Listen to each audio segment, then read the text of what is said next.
Hi, Reverend Eric here, the chaplain to the Lay Evangelist program here with the Anglican Diocese of Edmonton. And I'm here with Reverend Nick, who is a familiar face for those of us who are in this diocese. He has served in multiple ways and capacities. Right now, he is the coordinator for missional renewal within parishes. And I love this title and I love this work that he's doing. He's the word people use to describe you as you're an animator. You are animating discussion, envisioning creativity, imagination, um, uh, in how to do engagement within community engagement, neighborhood engagement, ministry engagement, and how we kind of rethink things. And so, probably you are the chief agent against the phrase "we've always done it this way." Yep. you know, let's rethink this. Let's renew this. In a respectful, kind way. And so, Reverend Nick, it is good to see you. Um, I'm going to ask you my questions of three, if Sure. that's okay, and I will not comment. That's been my hardest part because like I'll hear something really good, and I can't say it in the video. Instead, I'll just steal it and use it on my sermon on Sunday. So, questions of three, Reverend Nick. Number one, what is the gospel? So I think when I think about this question, what is the gospel? I think back to kind of an early mentor of mine who was Harold Percy in the Diocese of Toronto. And he made a little Christianity 101 video. And the way he put it really simply was uh, God who made you knows you and loves you. This is the good news that we have to share, that God who made you knows you and loves you, knows you from the inside out, from top to bottom, made you for a purpose, made you for a place and belonging, and loves you, loves you knowing the mistakes and faults, loves you knowing the joys and passions, loves you the way you want to be loved. So that this is the good news that we have, that God made you, knows you, and loves you in the most real way you can experience. Okay, thank you. The second Is that question of the I could what? talk about that all day. That's Oh, did I cut you off? no, no, not at No, all. because that's good stuff. Sorry. Yes. And I probably have used that phrase, but overused it. Like I heard that honestly when I needed to hear it, as maybe a in my late teens. And I've shared it as lots and lots through preaching and through conversation. Um, yeah, I know there's a question coming up about story, but for me, I think not the gospel isn't something that you simply know, right? Like in your head, but it's something that you feel. And um, that I mean, the purpose of it is that joy and comfort and hope that comes in trusting in that good news of the God who knows you and made you and love you. Yeah, there you That's go. fantastic. No, thank you. I'll stop rambling. Yeah. No, no, no, no, ramble. Some of us build a career off that, of rambling. Question two, what is evangelism? Okay. Yeah. So evangelism is about how does that good news shine through you, right? So, how does that good news change who you are, right? And change who you are in a way that you can feel it and live it. And when it comes to evangelism, it's change who you are in a way that others can see it, right? And yeah, so that can happen in a variety of different ways. That happens in the actions and as you express the love that you were made from, to the people around you who are part of that love, the others who are made and known and loved by God, who are bound up in that same family of love that we all are. And they know it, right? When you love your neighbor as though they are part of you, because they are. You're loving your neighbor as yourself, like they are part of you, part of the same love you were made from, part of the same purpose you were made for, part of the same life of the God who made you and knows you and redeems you. And when you see other folks, like when your eyes of your are changed to see others that way, I think it has an impact on how you live in the world. And really, when you come into relationship with others and they want to know, like, where does that hope come from? Where does that love come from? I think it's got to be more than just, again, the words of, the slogan of trusting in God. It has to also be the life that flows through it. I think that's an important part of evangelism. Um, I don't know if it's I don't know if it's evangelism or not, but it made me feel good. A number of years ago, I'm going to say 2 years ago, my oldest child got to join the choir at school. And they said at the choir practice, they're like, oh, we might have a chance to go sing at a retirement home. And Everly says, oh, I wonder if we'll go to the one my dad is at. And her friend said, uh, your dad's at a retirement home or like long-term care or like what is your dad okay? And Everly says, oh no, no, no, he doesn't live there. It's just when he goes to visit. And they're like, why does he go to visit? And she said, oh, because he's a priest.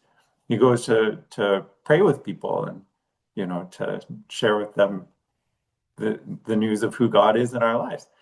And her friend said, your dad's a priest? We thought he was just a really happy guy. And I'm glad that those things can be adjacent to each other, right? That sharing the word of God in the world can look like being a really happy guy, making friends with the people who are around us. So I think that's the first step of evangelism is seeing the other people who we encounter as part of that life and love of God, and as part of ourselves, part of that same love that we were made from, and then living into that relationship with them. Yeah. Thank you. Third question: has there been a story in your life where you have experienced the gospel or evangelism, either as an evangelist or as an evangelee?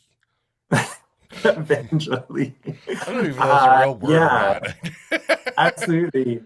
Oh my gosh, so many. And I think when you hear it, right? Like when you see it, when you receive it, like getting that good news and getting refreshed in it through the life and work of others is like such an incredible gift. And um, I love it so much. And actually, just yesterday, I was saying to Stephanie, I was like, I don't know how I'm supposed to be leading worship at St. George's on Sunday. And I was like, I don't know how I'm going to do it because I'm not particularly hopeful right now. I'm feeling really down about the state of the world as I look at floods and fires, as I look at, division and hatred. And like, really, I just can't even envision, sharing these words of hope that God is with us, that we have a purpose, and that we're called to grow into love because it's just not happening. I just don't see it. And my wife is very lovely and caring and said to me, she's like, I know you very well, and I know that you're feeling that way.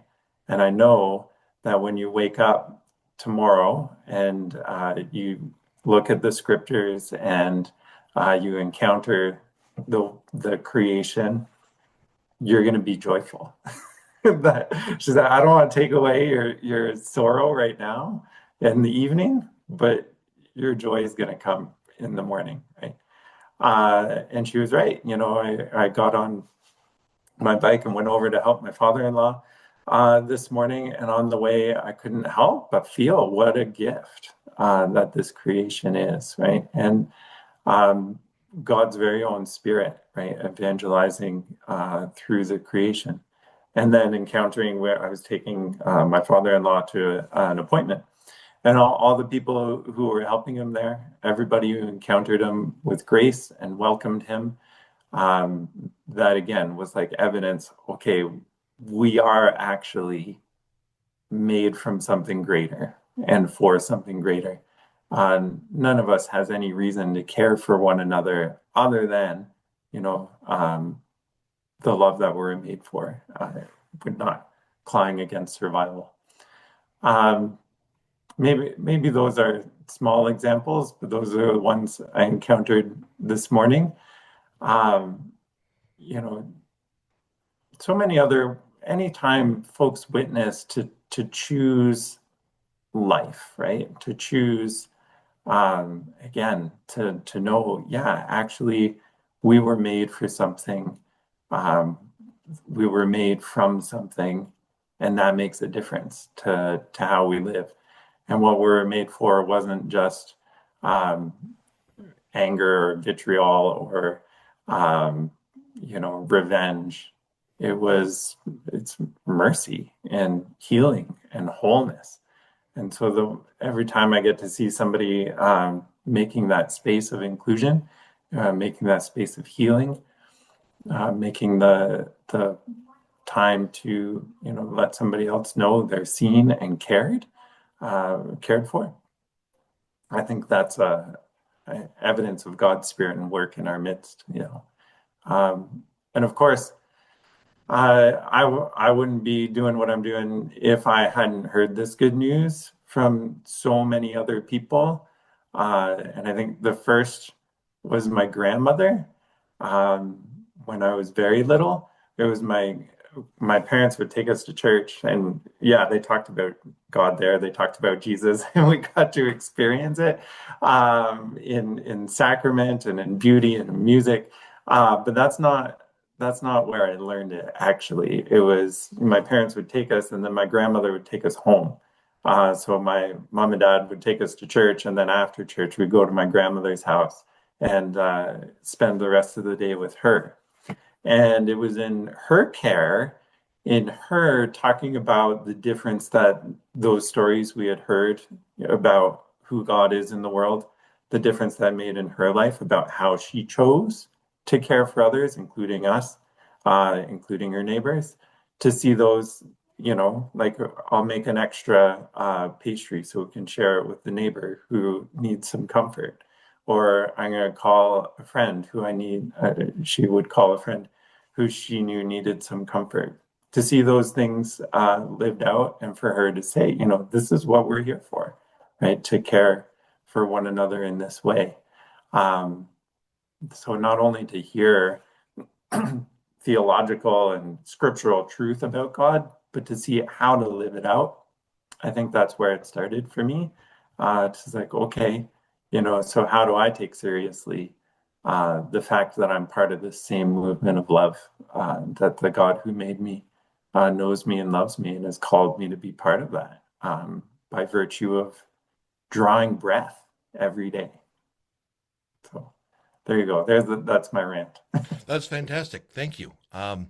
Reverend Nick Trussell,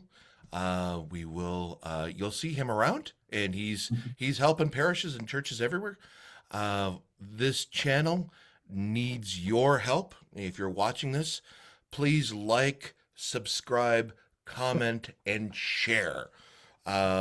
We need to get the word out about getting the word out, and so that's this doesn't come.